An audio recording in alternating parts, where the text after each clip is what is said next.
Hello दोस्तों, स्वागत है आपका हमारे पुनः यूट्यूब चैनल पे। साथियों, अगर आप छत्तीसगढ़ से हैं और छत्तीसगढ़ का से अगर आप हैं और प्री बीएड और प्री डीएलएड एंट्रेंस एग्जाम 2025 की अगर आप तैयारी कर रहे हैं या करना चाह रहे हैं तो ये जो सीरीज है आप सभी के लिए है दोस्तों।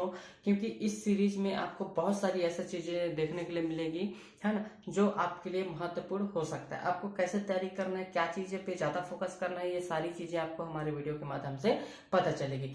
ठीक है, अगर आप प्री बीएड और प्री डीएलएड के एंट्रेंस एग्जाम 2025 की अगर तैयारी कर रहे हैं या करना चाह रहे हैं तो इससे पहले मैंने एक सीरीज अपने चैनल पे डाला हुआ है। अगर आपने उस सीरीज को नहीं देखा हुआ है, जिसका नाम है शिक्षण अभिरुचि, जो अपने आप पर महत्वपूर्ण है और शिक्षण अभिरुचि से जो संदर्भित जितने भी प्रश्न बनते हैं, है ना, अपने आप पर 30 नंबर का वेटेज रखता है, तो आप उसको जरूर आपको उसको देखना चाहिए, है ना। अगर हम बात करें शिक्षण अभिरुचि का, तो मैंने जिस तरीके से पहले जब हमारा क्लास हुआ था, पहला सेशन था और मैंने सिलेबस के बारे में सारी चीजें बताया था कि मैं पहले शिक्षण अभिरुचि को जो थ्योरी क्लास है उसको पूरा कंप्लीट करने के बाद मैं फिर रीजनिंग के जितने भी इंपॉर्टेंट चीजें हैं मैं उनको कवर करूंगा। तो आज का जो हमारा एक नया क्लास और नया सीरीज प्री बीएड और प्री डीएलएड एंट्रेंस एग्जाम 2025 को लेकर के एक नया सीरीज मैं चालू कर रहा हूँ, जिसमें आपको मानसिक योग्यता, है ना, सामान्य मानसिक योग्यता आपको देखने के लिए मिलेगा, जिसको आसान भाषा में हम रीजनिंग कहते हैं। और इससे संबंधित जितने भी प्रश्न इंपॉर्टेंट होते हैं उन सारी टॉपिकों को हम कवर करने का प्रयास करेंगे, ताकि आपका जो है तैयारी जो है और भी बेहतर तरीके से हो। अब जहां से भी स्टडी करते हो, किसी भी ट्यूटोरियल से कर रहे हो, किसी भी बुक से कर रहे हो, तो आपको एक सही गाइडलाइन और एक सही दिशा पर आपको काम करना है, ताकि आपका जो है इस बार जो है एक सरकारी सीट पे आपका चयन हो सके। ठीक है, तो जिस तरीके से मैंने बताया था कि मैंने पहले शिक्षण अभिरुचि का पूरा जो कंप्लीट थ्योरी का क्लास था उसको मैंने कंप्लीट करा दिया है। ठीक है, आप अगर उसको नहीं देखे हैं तो उसको जरूर देखिए, बहुत ही महत्वपूर्ण क्लास है। ठीक है, इसके बाद जो है मैं अब रीजनिंग का जो प्लेलिस्ट एक तैयार करूंगा, जिसमें आपको सारी चीजें जो है रीजनिंग का जितने भी इंपॉर्टेंट टॉपिक है उसको मैं कवर करूंगा। तो ये रीजनिंग का हमारा पहला क्लास है, सामान्य मानसिक योग्यता का, है ना। और टॉपिक का नाम जो रहने वाला है दोस्तों, क्या है, सादृश्यता परीक्षण। ठीक है, आपको ध्यान में रखना है, ये जो हमारा अगला सब्जेक्ट है मानसिक योग्यता, ये अपने आप पर 30 नंबर का वेटेज रखता है। आपको ध्यान में रखना है, मैंने शिक्षण अभिरुचि का मैंने जो सिलेबस आपको दिया है वीडियो के माध्यम से, आपको उसको जरूर करना है ना, वो बहुत ही महत्वपूर्ण है ना। इसके बाद जो है ये जब हो जाएगा फिर मैं सारी चीजें फिर मैं एमसीक्यू के माध्यम से सब सब्जेक्ट का कंप्लीट कराऊंगा। ठीक है, तो अगर चैनल पे पहली बार आए हैं तो जरूर सब्सक्राइब करिएगा। अगर आप सीरियस हैं डीएड या बीएड करने के लिए, और अगर आपको सरकारी सीट अचीव करना है तो आप हमारे सीरीज के साथ जरूर जुड़िएगा। ठीक है, एमसीक्यू मैं इसलिए पहले नहीं करा रहा हूं दोस्तों, ताकि अगर आपको थ्योरी का अच्छे से जानकारी नहीं है तो एमसीक्यू करके भी क्या करेंगे, आपको तरीका पता नहीं होगा किस तरीके से हम स्टडी करना है, क्या क्या चीजें हमें पढ़ना है, क्या नहीं पढ़ना है। इन सारी चीजों पर आपका पहले फोकस होना चाहिए। अक्सर जो अभ्यर्थी होते हैं, हमारे साथी होते हैं, वो अक्सर यही गलती करते हैं कि थ्योरी को इग्नोर करके और डायरेक्ट एमसीक्यू करने लगते हैं। जिस तरीके से अगर आपने देखा होगा 10वीं 12वीं या फिर कॉलेज का जिस तरीके से एग्जाम होता है, तो सबसे पहले हम उसमें थ्योरी अगर आपने पढ़ा होगा तभी आप अच्छे से जो है उसका आंसर अच्छे से दे पाते हैं, है ना। तो इसीलिए हमारे हमारे लिए जो है थ्योरी बहुत ही इंपॉर्टेंट होता है। इसीलिए और भी अगर आप ट्यूटोरियल देखेंगे तो उसमें जो आपको डायरेक्ट एमसीक्यू दिखाया जाता है, पढ़ाया जाता है या फिर बताया जाता है, तो वो सीरीजों को मैं कंटिन्यू नहीं रखना चाहता। कहने का मतलब है कि हमारे जो साथी हैं वो गलत दिशा में ना भटके और उनको जो सही जानकारी मिल सके।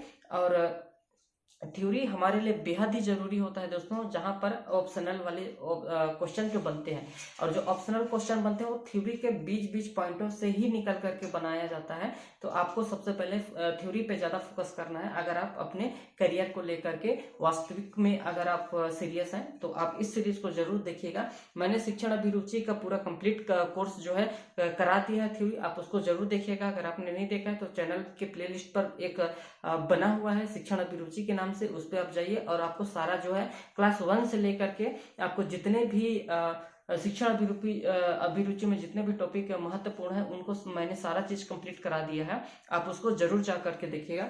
ठीक है, तो आगे इस सीरीज में जो है मैं अब आज से रीजनिंग का क्लास स्टार्ट करने वाला हूं, जो आपके लिए भी महत्वपूर्ण हो सकता है ना। अगर आप कंटिन्यू अगर हमारे चैनल के साथ जुड़े हुए हैं तो आपकी तैयारी और से बेहतर हो सकता है दोस्तों, ऐसा मैं उम्मीद रखता हूँ। ठीक है ना।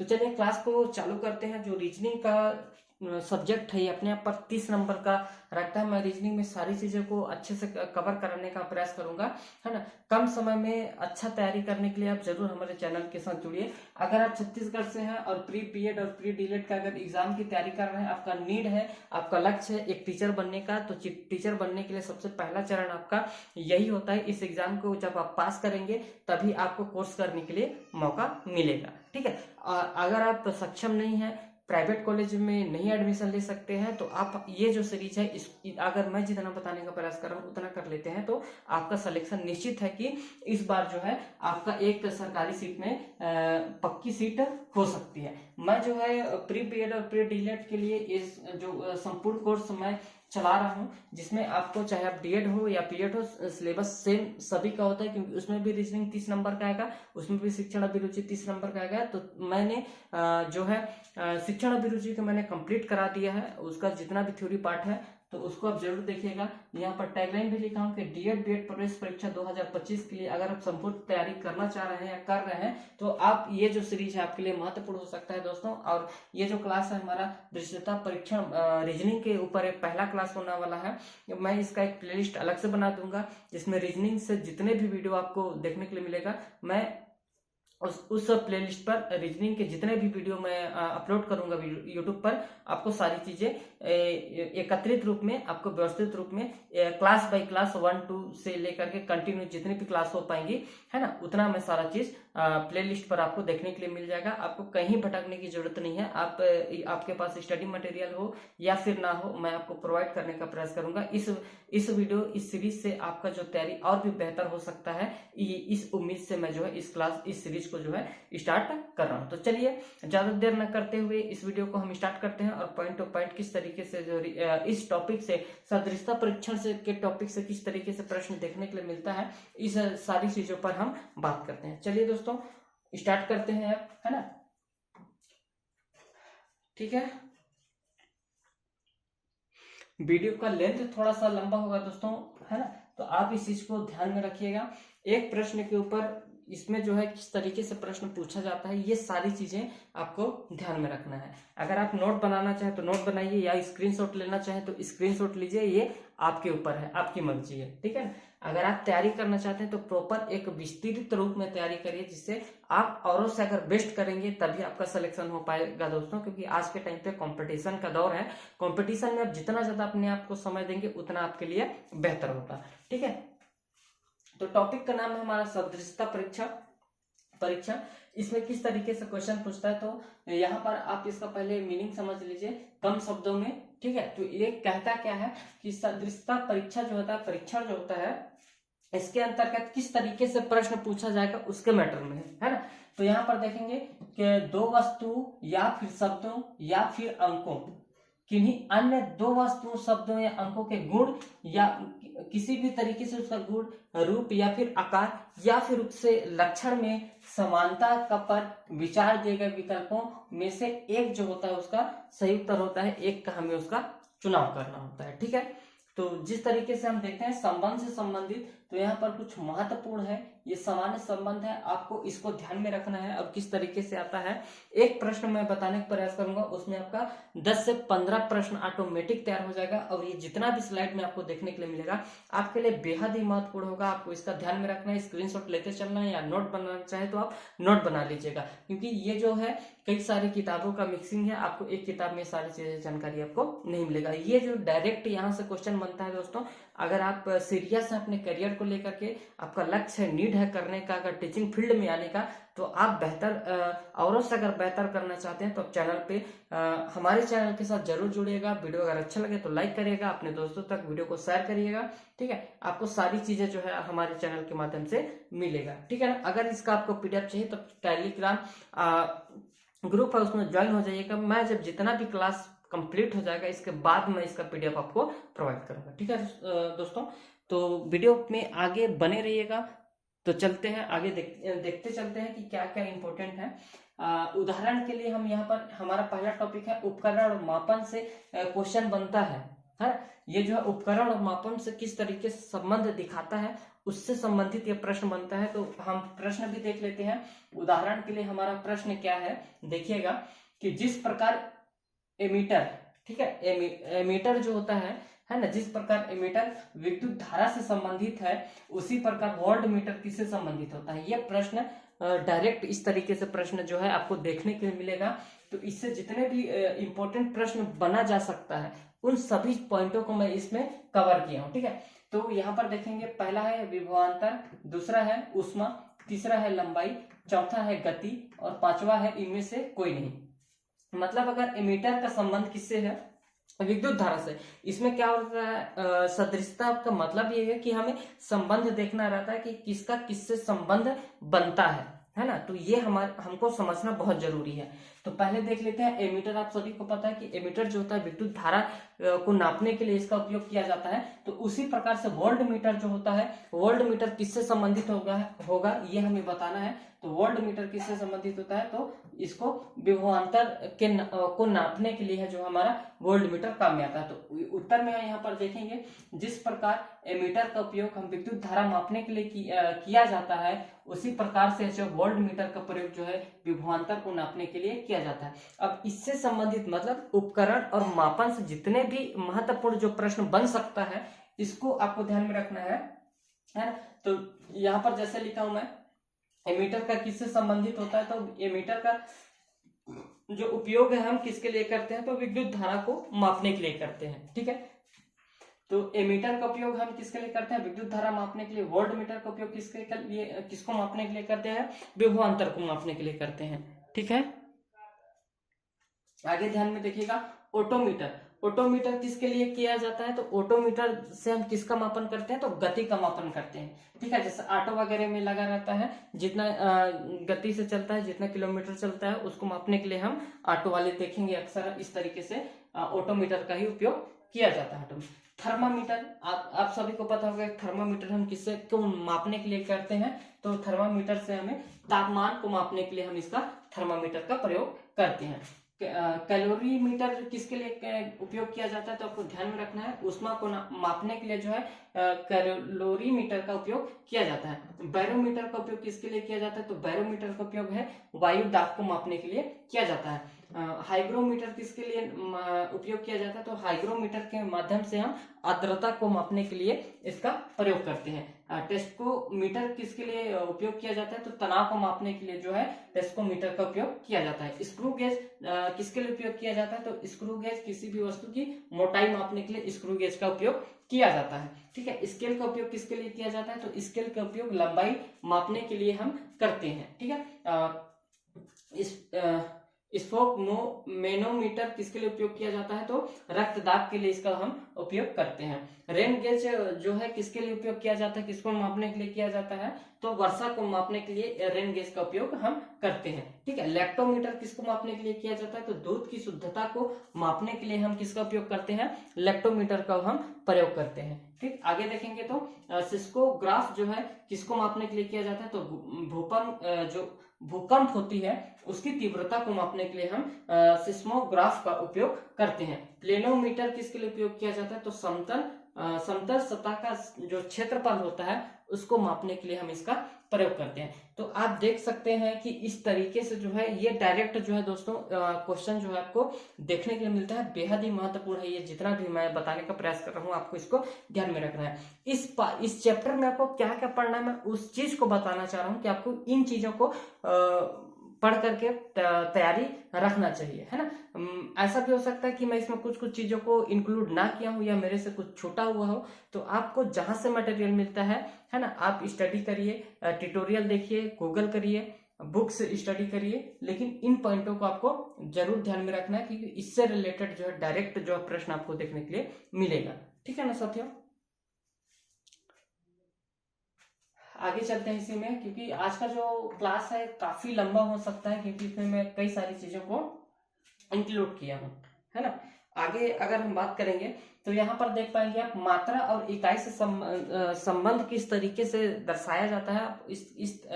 इससे भी प्रश्न कई बार जो है कई वर्षों तक जितने भी आज तक मैंने देखा है ये इन सारी चीजों से कोई ना कोई एक क्वेश्चन आपको देखने के लिए मिलेगा ही मिलेगा। ठीक है, तो इसी पर बात करते हैं। मात्रा और इकाई से संबंधित जो है, मात्रा और इकाई से संबंधित आपको ध्यान में रखना है कि आपको मात्रा और इकाई के बारे में भी आपको पढ़ना है कि किस मात्रा की इकाई कौन कौन सी होती है, उस पर भी क्वेश्चन बनता है। तो उदाहरण के लिए प्रश्न हम देख लेते हैं। जिस प्रकार जो दबाव है, दबाव पास्कल से संबंधित है, तो उसी प्रकार भार का संबंध किससे होगा, ये हमें बताना है ना।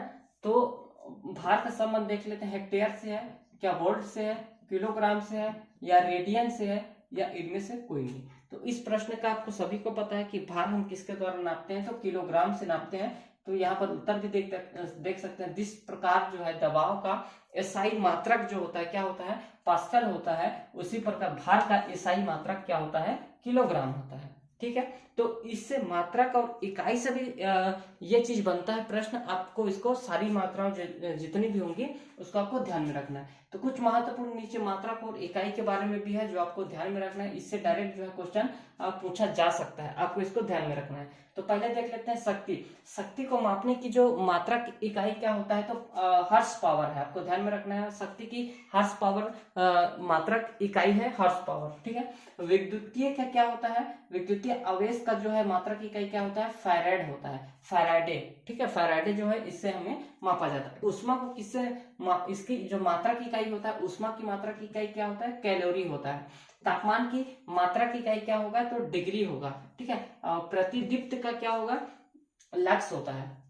ठीक है, और आवृत्ति का मात्रक इकाई क्या होता है, हर्ट्ज होता है। और गुरुत्वाकर्षण का मात्रक इकाई क्या होगा, न्यूटन होगा। प्रतिरोध का मात्रक इकाई क्या होता है, प्रतिरोध का मापक इकाई जो होता है ओम होता है। और विद्युतीय शक्ति का क्या होता है, वाट होता है। और समय का क्या होता है, सेकेंड होता है। तो आपको इन सारी चीजों को ध्यान में रखना बेहद ही महत्वपूर्ण है आपके लिए। ठीक है, क्योंकि ये सारी चीजें आपको बहुत ही कम ही देखने के लिए मिलेगा। ठीक है, आगे देखेंगे इसी में। पदार्थ की मात्रा का इकाई क्या होता है, पदार्थ की मात्रा का इकाई क्या होता है, मोल होता है। आपको ध्यान में रखना है, मोल इसकी मात्रक इकाई होता है। लंबाई की मात्रक इकाई क्या होता है, मीटर होता है। विद्युत आवेश की मात्रक इकाई क्या होगा, कूलाम होगा। और कार्य का क्या होगा, कार्य का जो मात्रक इकाई होगा, जूल होगा। विभवांतर का मात्रक इकाई क्या होता है, वोल्ट होता है। कोण का जो मात्रक इकाई क्या होता है, रेडियन होता है। ठीक है, विद्युत धारा का एम्पियर होता है। भार का क्या होता है, किलोग्राम होगा। क्षेत्रफल का क्या होगा, तो क्षेत्रफल को हेक्टेयर से इसकी मापक इकाई होता है। दबाव का क्या होगा, पास्कल होगा। ठीक है, और ल्यूमिनोसिटी क्या होगा, कैंडेला होगा, है ना, इसका कैंडेला होगा। चुंबकीय क्षेत्र का क्या होगा, ओरेस्टेंडेड, है ना। और बल का क्या हो जाएगा, न्यूटन हो जाएगा। चालकता का क्या होगा, माहो होगा। तो आपको इस तरीके से जो है सारी चीजें देखने के लिए मिलेगी। ये बेहद ही महत्वपूर्ण टॉपिक है और इससे नंबर लाना बहुत ही आसान होता है। 1 नंबर का इस टॉपिक से आपको प्रश्न देखने के लिए मिलेगा। ये मात्रक, ये जो संबंध वाली है ना, ये बहुत ही महत्वपूर्ण होता है, आपको हर एग्जाम में देखने के लिए मिलेगा। आप इसका अगर प्रीवियस ईयर का भी क्वेश्चन उठाकर किसी भी ईयर का देखिएगा, आपको इस तरीके से प्रश्न आपको देखने के लिए मिलेगा, है ना। तो मैं एक प्रश्न बता रहा हूँ, उसके अंदर जितने भी इंक्लूडेड पॉइंट है, आप ये जो पॉइंट है दोस्तों, ये डायरेक्ट जो मात्रा की इकाई हम देख रहे हैं संबंध वाली, है ना, ये इससे जो है डायरेक्ट क्वेश्चन जो है पूछा जाता है। तो आपको इन चीजों को ध्यान में रखना है ना। आगे देखेंगे अध्ययन और विषय से संबंधित। अगला पॉइंट है हमारा अध्ययन और विषय से संबंधित किस तरीके से होता है। तो इसमें भी प्रश्न देखिएगा किस तरीके से बनेगा। ये प्रश्न बता रहा हूँ, उदाहरण के लिए ये प्रश्न है, ऐसे ही डायरेक्ट प्रश्न बनता है।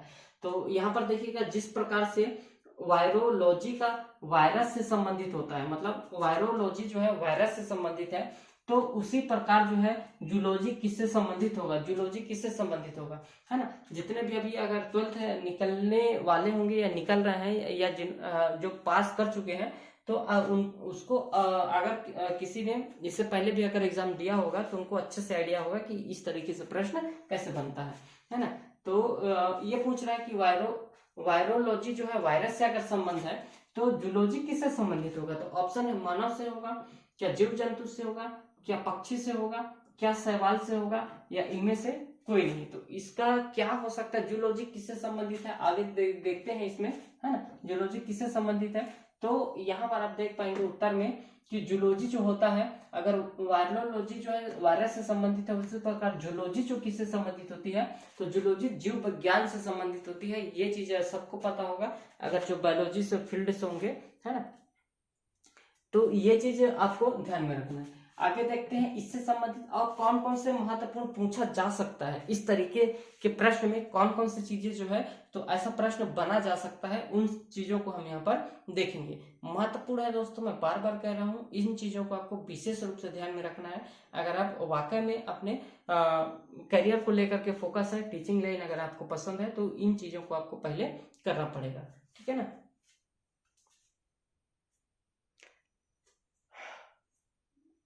अब जितने भी महत्वपूर्ण चीजें हैं अध्ययन से संबंधित, है ना, तो उन चीजों को हम कवर करने का प्रयास करेंगे। आपको इन चीजों को स्क्रीनशॉट जरूर लीजिएगा, या फिर इसका आप इन समझते चलिएगा क्या क्या होता है। सिसियोलॉजी, सिसियोलॉजी जो होता है किससे संबंधित होता है, तो सिसियोलॉजी जो होता है समाज से संबंधित होता है। और वायरोलॉजी जो होता है किससे, वायरोलॉजी किससे संबंधित होता है, विषाणु या फिर वायरस से संबंधित होता है। हिस्टोलॉजी, हिस्टोलॉजी किससे संबंधित होता है, तो ऊतक से संबंधित होता है। सिस्मोलॉजी किससे संबंधित होता है, सिस्मोलॉजी भूकंप से संबंधित होता है। टेक्सोनॉमी किससे संबंधित होता है, तो वर्गीकरण से संबंधित होता है। फिजियोलॉजी किससे संबंधित होता है, शरीर की क्रिया से। इथियोलॉजी किससे संबंधित होता है, तो ये मछली से संबंधित होता है। ये बहुत ही महत्वपूर्ण है दोस्तों, आपको इसका स्क्रीनशॉट लेते हुए चलना है ना। सेलेनोग्राफी किससे संबंधित होता है, तो ये चंद्रमा से संबंधित होता है। माइक्रोलॉजी किससे संबंधित होता है, तो ये कवक से संबंधित होता है। हर्पेटोलॉजी किससे संबंधित होता है, तो ये उभयचर से संबंधित है। जूलॉजी किससे संबंधित है, तो जीव जंतु से संबंधित है। एंथ्रोलॉजी किससे संबंधित है, तो मानव से संबंधित है। ऑर्थिनोलॉजी किससे संबंधित है, तो ये पक्षी से संबंधित है। पैलियंटोलॉजी किससे संबंधित है, तो ये जीवाश्म से संबंधित है। और नीटोलॉजी किससे संबंधित है, तो घोंसला बटानी पौधा से संबंधित है। इन चीजों को आपको ध्यान में रखना है। कार्डियोलॉजी किससे संबंधित है, तो हृदय से। एंटोमोलॉजी किससे संबंधित है, कीट से संबंधित है। नेफ्रोलॉजी किससे संबंधित है, गुर्दा से संबंधित है। पैथोलॉजी किससे संबंधित है, रोग से संबंधित है। फाइकोलॉजी किससे संबंधित है, शैवाल से। हिमोटोलॉजी किससे संबंधित है, रक्त से संबंध है। पेटोलॉजी किससे संबंधित है, ये मिट्टी से संबंधित है। एस्ट्रोलॉजी किससे संबंधित है, तो ये भविष्य से संबंधित। तो ये एक प्रश्न जिस तरीके से मैं बता रहा हूं, उससे जितने भी महत्वपूर्ण हो सकता है मैं उन टॉपिकों को भी कवर कर रहा हूं। इनसे दोस्तों डायरेक्ट प्रश्न बनता है, इसको आपको विशेष रूप से ध्यान में रखना है। अगर आपको 1 नंबर चाहिए, है ना, अगर आपको सिलेक्शन चाहिए, तो आप विशेष रूप से इसको गंभीरता से जरूर लीजिएगा, है ना। अगर जिनको टाइम पास करना है तो उनके लिए तो कुछ कह नहीं सकते, है ना। तो इन चीजों को आपको विशेष रूप से ध्यान में रखना है। आगे देखेंगे व्यक्ति और उनका कार्य स्थल से भी संबंधित इस तरीके से संबंध पूछा जा सकता है। तो क्वेश्चन कैसे हो सकता है, इसको आपको ध्यान में रखना है ना। थोड़ा सा 2 मिनट दोस्तों, क्या हो गया,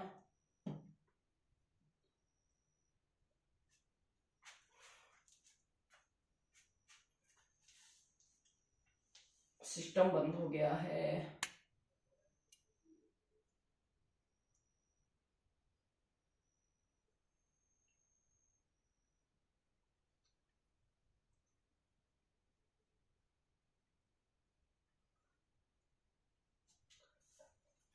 ठीक है, सॉरी साथियों, थोड़ा सा सिस्टम क्लोज हो गया था। प्रॉपर आ रहा है, ठीक है। आगे चलते हैं। क्लास थोड़ा सा लंबा होगा दोस्तों, ठीक है ना, तो आप इसको थोड़ा सा कैजुअली रूप में जरूर देखिएगा, पूरा वॉच करिएगा स्टार्टिंग से अंत तक का, आपके लिए बहुत ही महत्वपूर्ण होगा क्लास, है ना। आगे चलते हैं हम इसी में।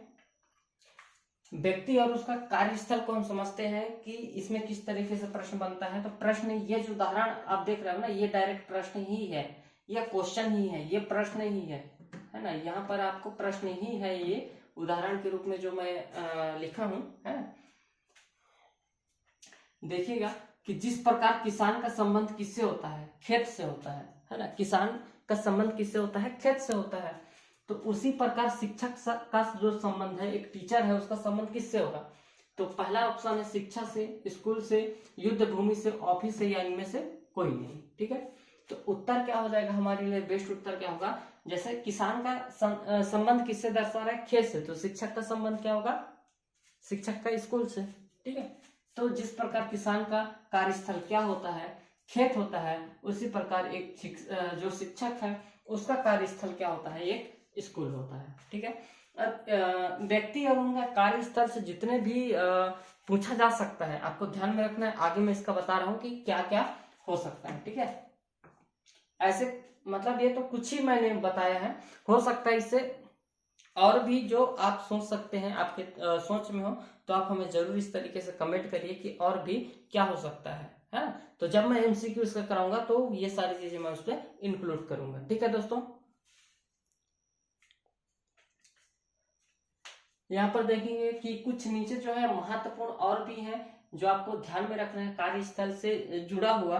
जैसे कि देखेंगे अंतरिक्ष यात्री, अंतरिक्ष यात्री का संबंध किससे होता है? तो ये अंतरिक्ष यात्री का संबंध किससे होता है? अंतरिक्ष से होता है। मैकेनिक का गैरेज से संबंध होता है, ब्यूटिशियन का पार्लर से संबंध होता है, मजदूर का फैक्ट्री से संबंध होता है, बनिया का दुकान से संबंध होता है, योद्धा का युद्ध भूमि से संबंध होता है, कर्मचारी का ऑफिस से संबंध होता है, वैज्ञानिक का प्रयोगशाला से संबंध होता है, अभिनेता का मंच से होता है, जुआई का जुआ खाना से होता है, बैरा का रेस्टोरेंट होता है, नौकर का घर से संबंध होता है, इंजीनियर का साइट से संबंध होता है, शिक्षक का स्कूल का से संबंध होता है, वकील का कोर्ट से संबंध होता है, कलाकार का नाट्यशाला से संबंध होता है, अपायर का पिच से संबंध होता है, अंपायर मतलब है, और पेंटर का गैलरी से संबंध होता है, डॉक्टर का हॉस्पिटल से संबंध होता है, नाविक का जहाज से संबंध होता है, किसान का खेत से संबंध होता है, और खान सामा से रसोई घर से संबंधित होता है। इस तरीके से कई कुछ भी संबंध आपको देखने के लिए मिल सकता है, तो आपको इन चीजों को ध्यान में जरूर रखना। जितने भी अक्सर ये जो लिखा हुआ में कई बार जो क्वेश्चन ये चीजें रिपीट हुआ है, मैं उन्हीं चीजों को इंक्लूड किया हूँ। ठीक है ना, आगे चलते हैं। इसी में आगे देखेंगे तो उत्पादक और उनके उत्पादक और उनके उत्पाद है ना। तो इसमें किस तरीके से क्वेश्चन बनेगा? तो उदाहरण देखेंगे, प्रश्न है जिस प्रकार से आर्किटेक्ट किसी मकान का डिजाइन तैयार करता है, उसी प्रकार जो है स्वर्णकार किस धातु का क्या करता है, इसका संबंध बताना है। तो पहला हमारा आभूषण तैयार करना, दूसरा अध्यापन कराना, तीसरा फर्नीचर बनाना, इनमें से कुछ नहीं। तो एक स्वर्णकार जो होता है, स्वर्ण बनाने वाला होता है, उसका संबंध किससे होता है? तो आप यहाँ पर देखेंगे जिस प्रकार आर्किटेक्चर का जो है किसी मकान का डिजाइन बनाने में संबंध होता है, डिजाइन तैयार करने में इसका उपयोग होता है, उसी प्रकार स्वर्णकार किसी धातु से आभूषण तैयार करने में इसका संबंध को बताता है। ठीक है, आगे चलेंगे। इसमें और क्या क्या इंपॉर्टेंट हो सकता है इसको देखेंगे। ये तो कुछ ही मैंने लिखा है, लेकिन जो है और भी हो सकता है ना। तो आपको इस तरीके से क्वेश्चन देखने के लिए मिलेगा जो ध्यान में रखना है ना। नीचे देखेंगे जैसे अध्यापक का संबंध किससे होता है? तो अध्यापन से होता है, स्वर्णकार का आभूषण से होता है, कवि का कविता से संबंध होता है, खान सामा का खाना से संबंध होता है, चर्मकार का जूता से संबंध होता है, कसाई का मांस से संबंध होता है, लेखक का लेख से संबंध होता है, दर्जी का कपड़ा से संबंध होता है, निर्माता का फिल्म से संबंध होता है, नाटककार का नाटक से संबंध होता है, बढ़ाई का फर्नीचर से संबंध होता है, किसान का फसल से संबंध है, आर्किटेक्ट का डिजाइन से संबंध है, संपादक का समाचार पत्र से संबंध है, और राजमिस्त्री का घर से संबंध है। ठीक है, तो इस तरीके से जो मेन चीजें हैं मैं उसको कवर करते चल रहा हूं, आपको ध्यान में रखना है। आगे देखेंगे तो व्यक्तिगत या कार्य से संबंधित उपकरण, इस तरीके से भी प्रश्न पूछा जाता है। तो यहाँ पर देखेंगे उदाहरण, जिस प्रकार एक पेन का जो है लेखक से संबंध है, तो उसी प्रकार सुई का किससे संबंध होगा?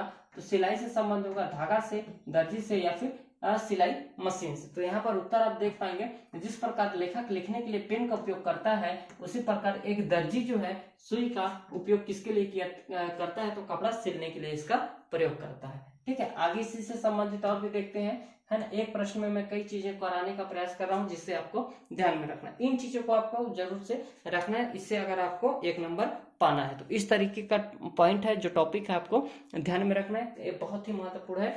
मतलब सदृशता से जितना भी इंपॉर्टेंट पॉइंट है, एक ही क्लास में आपको सारी चीजें, जितनी भी डाउटें हैं वो सारा चीजें कवर क्लियर हो जाएगा, है ना। अगर स्टार्टिंग में आपको ना समझ में आए तो इसको जब आप पूरा देखेंगे तो सारी चीजें आपके माइंड में धीरे धीरे सेट हो जाएंगी। इस वीडियो को देखने के बाद आप किसी भी बुक को देखेंगे तो आपको अच्छे से क्लियर हो जाएगा, है ना। यहाँ पर बात करते हैं, तो जैसे शिल्पकार का किससे संबंध होता है, शिल्पकार का किससे संबंध होगा, तो शिल्पकार का जो है छेनी से संबंध होता है, अध्यापक का श्यामपट्ट से संबंध है, मोची का सुगा से संबंध है, ठीक है, चित्रकार का ब्रश से संबंध है, नाई का कैंची से संबंध है। मतलब ये कार्य करने का वो है ना, मतलब व्यक्तिगत कार्य और कार्य से संबंधित उपकरण है, इससे भी प्रश्न बनता है, ठीक है, कि कौन सा व्यक्ति कौन सा उपकरण उसका कार्य करता है। शल्य चिकित्सक के लिए छोटा चाकू है, योद्धा के लिए तलवार संबंध है, लकड़हारा के लिए उसके लिए क्या उपयोगी है, कुल्हाड़ी है, दर्जी के लिए क्या उपयोगी है, सुई है, किसान के लिए क्या उपयोगी है, हल है, सैनिक के लिए क्या है, बंदूक है, खान सामा के लिए क्या है, छुरी है, माली के लिए खुरपी है, डॉक्टर के लिए स्टेथोस्कोप है, लेखक के लिए कलम है मतलब पेन है, बढ़ाई के लिए क्या है, आरी है, लोहार के लिए क्या इंपॉर्टेंट है, हथौड़ा है। ठीक है दोस्तों, आगे चलेंगे इसी में। आई होप कि आपको सारी चीजें अच्छे से क्लियर होते चल रहा होगा। आगे देखेंगे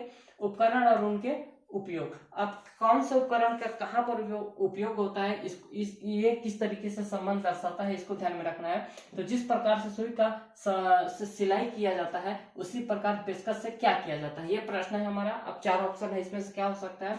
तो पेचकस का क्या दाढ़ी बनाने में उपयोग होता है, पेचकस कसने में उपयोग होता है, लिखने में उपयोग होता है, या फिर काटने में उपयोग होता है, या इनमें से कोई नहीं। तो इस प्रश्न का सही उत्तर क्या हो जाएगा, जिस प्रकार सुई से सिलाई का कार्य किया जाता है, उसी प्रकार पेचकस से मतलब किसी भी चीज को पेच को कसने के लिए किया जाता है, नट बोल्ट को टाइट करने के लिए किया जाता है। ठीक है, अब इसी से संबंधित और भी कुछ देख लेते हैं जो आपके लिए महत्वपूर्ण है ना।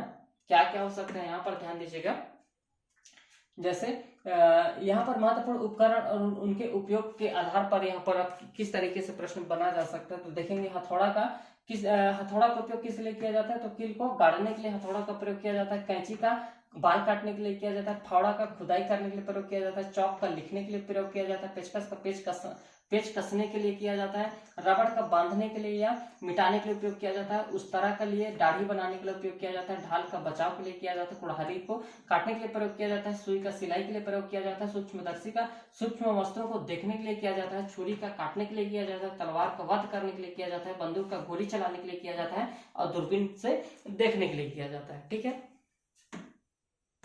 आगे चलेंगे, क्योंकि कई सारा टॉपिक है और इन सारी टॉपिक को कवर करने के लिए समय ज्यादा लगेगा, इसलिए मैं बहुत ही तेजी से चल रहा हूँ, है ना। तो अगर आपको ज्यादा तेज लगे तो इसको स्लो मोशन में थोड़ा सा जरूर देखिएगा। 1x या 2x स्लो में करेंगे तो आपको और मतलब थोड़ा सा स्लो देखने के लिए मिलेगा, है। आगे देखेंगे खेल और उनके खेले जाने वाले स्थान। खेल से संबंधित इस तरीके से भी प्रश्न बनता है ना। तो उदाहरण के लिए जिस प्रकार देखेंगे कि क्रिकेट पिच से संबंधित, क्रिकेट कहाँ खेला जाता है, पिच में खेला जाता है। तो उसी प्रकार टेनिस किससे संबंधित है, टेनिस और किस में खेला जाता है, तो रिंग में खेला जाता है, मैदान में, कोर्ट में, व्यायामशाला में, या इनमें से कोई नहीं। तो इसका सही उत्तर क्या हो जाएगा, जिस प्रकार क्रिकेट को पिच में खेला जाता है उसी प्रकार टेनिस को कहाँ से खेला जाता है, तो कोर्ट में खेला जाता है। आपको ध्यान में रखना है, ठीक है, बेहद ही महत्वपूर्ण ये सारी चीजें हैं।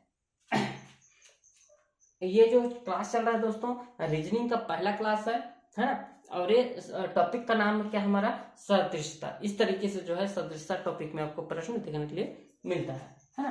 तो आगे चलेंगे, कुछ महत्वपूर्ण चीजें हैं, जैसे बैडमिंटन किससे संबंधित है, तो बैडमिंटन कोर्ट से संबंधित है, क्रिकेट किससे संबंधित है, व्यायामशाला किससे संबंधित है, तो व्यायामशाला से, टेनिस का कोर्ट से है, स्केटिंग का रिंग से है, धावक का स्टेडियम से है, रेसलिंग का ट्रैक से है, हॉकी का मैदान से है, बॉक्सिंग का रिंग से है। तो इन चीजों को भी आपको ध्यान में रखना है, ठीक है। आगे देखेंगे, और अगला है हमारा उत्पाद और उनका कच्चा माल।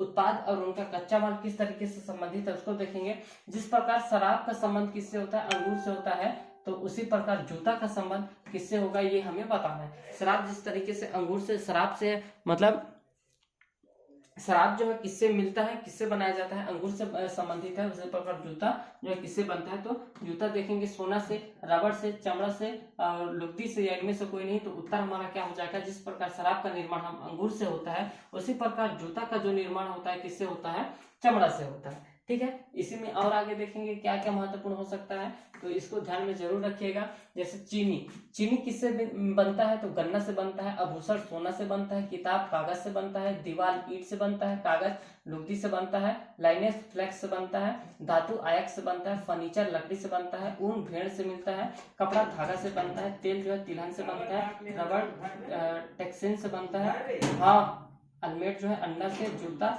चमड़ा से। सड़क रोड़ी से। शराब अंगूर से। मक्खन दूध से। और प्रिज्म जो होता है शीशा से बनता है।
आगे देखेंगे यहाँ पर, तो अगला शब्द युग में से किस तरीके से जो क्वेश्चन बन सकता है उसको ध्यान में रखना है आपने। तो उदाहरण के लिए ये प्रश्न है, जितना भी ये उदाहरण के रूप में देख रहे हैं ये हमारा क्या है, प्रश्न है ना।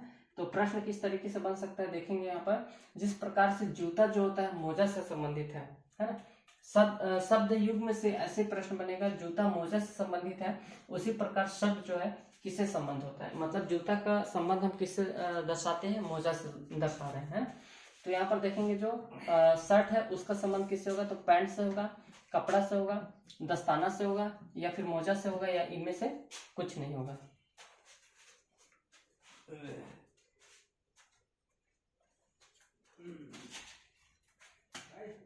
तो उत्तर हमारा क्या हो जाएगा, जिस तरीके से जिस प्रकार से जूता मोजा से संबंधित है उसी प्रकार शर्ट का किससे संबंधित होगा, पैंट से होगा, है ना।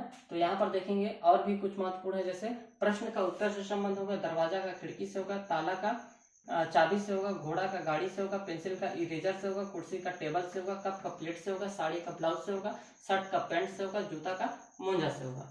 तो ये महत्वपूर्ण कुछ चीजें हैं जो आपको ध्यान में रखना। आगे चलेंगे, अब देखेंगे अगला हमारा वस्तु और उनके महत्वपूर्ण भाग। वस्तु और उनके महत्वपूर्ण भाग से किस तरीके से प्रश्न बनता है इसको ध्यान में रखना है। ये सारी चीजें इन पॉइंटों से, इन्हीं समूहों से जो है क्वेश्चन आपको देखने के लिए मिलेगा। जितना भी महत्वपूर्ण है मैं उसको कवर कराने के लिए कोशिश करूंगा, आपको इसको पूरा देखना है, ठीक है। जिस प्रकार से घड़ी का जो है सुई से संबंधित होता है उसी प्रकार साइकिल का किससे संबंधित होगा ये हमें बताना है। तो सीट से, पैडल से, चक्का से, टायर से, इनमें से कुछ नहीं। तो उत्तर देखेंगे क्या हो सकता है, जिस प्रकार से घड़ी का सुई से संबंधित होता है उसी प्रकार साइकिल का किससे संबंधित होगा। जैसे घड़ी के लिए इंपॉर्टेंट है उसका सुई, अगर घड़ी है तो उसमें अगर सुई ही ना हो तो उसकी कोई महत्व नहीं है। उसी तरीके से साइकिल है तो साइकिल के लिए उसको चलाने के लिए क्या हमें महत्वपूर्ण हमारे लिए पैडल है, ठीक है।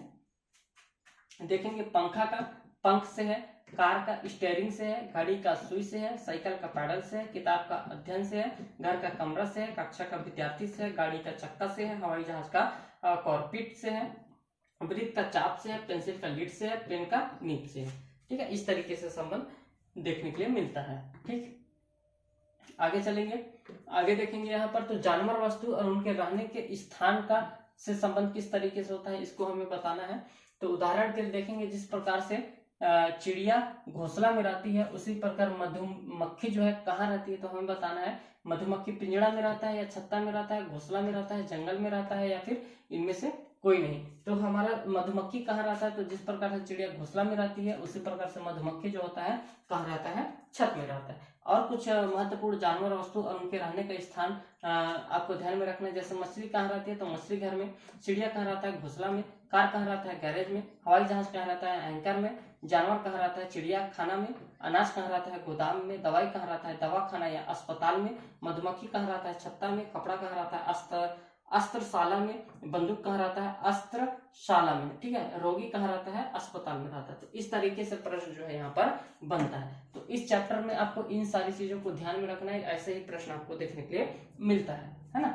आगे देखेंगे जंतु और उनके वर्गीकरण जो है उसके संदर्भ में, है ना, उनका संबंध देखेंगे किस तरीके से होता है। तो प्रश्न यहाँ पर लिखा हुआ है कि जिस प्रकार से मानव स्तनपायी संबंधित है उसी प्रकार से तितली किससे संबंधित है। तो तितली क्या चिड़िया से है, उभयचर से है, कीट से है, सरीसृप से है, या इनमें से कोई नहीं। तो उत्तर हमारा क्या हो सकता है, जिस प्रकार से मानव एक स्तनपायी प्राणी है उसी प्रकार तितली एक प्रकार का कीट होता है। ठीक है, तो यहाँ पर कुछ महत्वपूर्ण और देखेंगे। जैसे मानव क्या है, स्तनपायी है। मगरमच्छ क्या है, उभयचर है।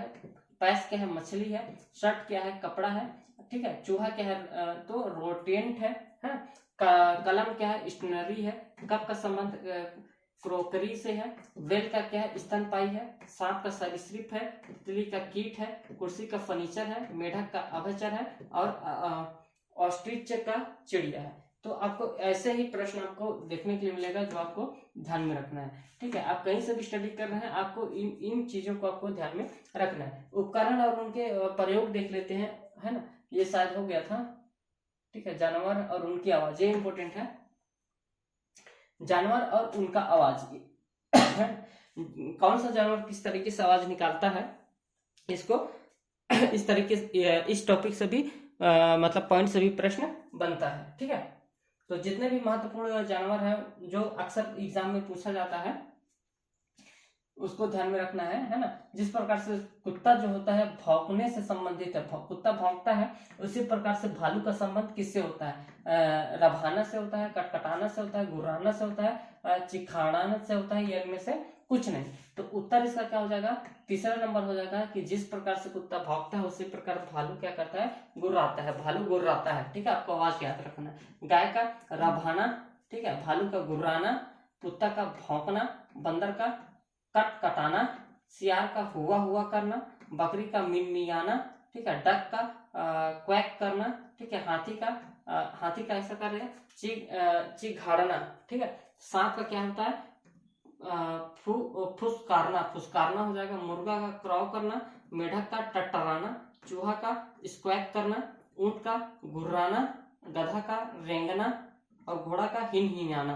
तो ये कुछ चीजें हैं जो आपको ध्यान में रखना है। ठीक है, स्क्रीनशॉट आप इसका बिल्कुल लेते चलिएगा। ठीक है, आगे देखेंगे लैंगिक संबंध। लैंगिक संबंध किस तरीके से होता है, तो यहाँ पर देख लेंगे लैंगिक संबंध से किस तरीके से प्रश्न बन सकता है। तो उदाहरण के लिए देखेंगे, जिस प्रकार से भतीजा जो है भतीजी से संबंधित है उसी प्रकार से शेर किससे संबंधित होगी, तो शेर शावक से, चीता से, शेरनी से, बाय से, या फिर इनमें से कोई नहीं। तो उत्तर देखेंगे यहाँ पर, जिस प्रकार से भतीजा स्त्रीलिंग भतीजी होती है उसी प्रकार से शेर का स्त्रीलिंग क्या हो जाएगा, शेरनी हो जाएगा। ठीक है, तो स्त्रीलिंग हमें इसमें बताना है। तो सन्यासी का क्या हो जाएगा, सन्यासिनी। लड़का का लड़की, कुत्ता का कुतिया, घोड़ा का घोड़ी, सम्राट का सम्राज्ञी, है ना, मालिक का मालकिन, शेर का शेरनी, भतीजा का भतीजी, बैल का गाय हो जाएगा, बछड़ा का बछिया हो जाएगा, मृग का मृगी हो जाएगा, चाचा का चाची हो जाएगा, शासक का शासकीय शासिका हो जाएगा, हिरण का हिरणी हो जाएगा। तो ये महत्वपूर्ण चीज है जो इसको ध्यान में आप जरूर रखिएगा। ठीक है, आगे देखेंगे जंतु और उनके बच्चे से संबंध में किस तरीके से प्रश्न बन सकता है। तो उदाहरण के लिए देखेंगे, जिस प्रकार का चूजा मुर्गी से संबंधित है उसी प्रकार से पिल्ला किससे संबंधित होगा, तो पिल्ला शेर से होगा, कुत्ता से होगा, सियार से होगा, बिल्ली से होगा, या इनमें से कोई नहीं। तो उत्तर देखेंगे, जिस प्रकार से मुर्गी के बच्चे को चूजा कहा जाता है उसी प्रकार से कुत्ते के बच्चे को पिल्ला भी कहा जाता है, पिल्ला कहा जाता है। तो नीचे और कुछ महत्वपूर्ण है, देखिएगा। पिल्ला किससे संबंधित है, कुत्ता से, बछड़ा गाय से, चूजा मुर्गी से, डेडपोल से, टेटपोल मेढक से, इल्ली का तितली से, मेमना का बकरी या फिर भेड़ से, बिलौटे का बिल्ली से, लार्वा का कीट या फिर तितली से। तो इन चीजों को आपको ध्यान में रखना है, महत्वपूर्ण है। आगे देखेंगे यहाँ पर मैं इसको फास्ट चल रहा हूँ क्योंकि ये सारी चीजें आपको देखने के लिए मिलेगा है। आप इसको इस तरीके से आप स्टडी करेगा ताकि अगर आपको 1 नंबर इस टॉपिक से निश्चित है कि आता ही आता है। ठीक है, वस्तु और फिर क्या है जंतु और उनके समूह में, है ना। तो उदाहरण के लिए देखेंगे, मधुमक्खी झुंड में रहती है, उसी प्रकार दीमक कहाँ रहता है, काफिला में, झुंड में, या कॉलोनी में, गुच्छा में, या इनमें से कोई नहीं। तो उत्तर क्या हो जाएगा, जिस प्रकार से मधुमक्खी झुंड में रहती है उसी प्रकार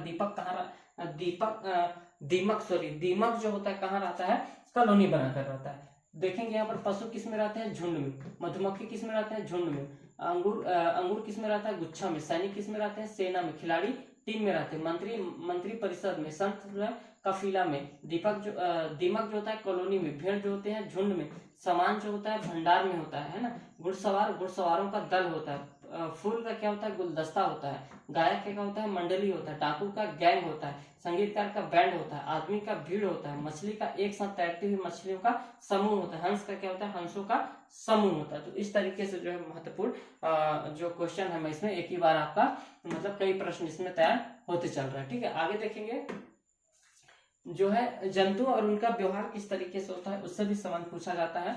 तो जिस प्रकार से चिड़िया का संबंध उड़ना से है, उसी प्रकार खरगोश का संबंध किससे होगा।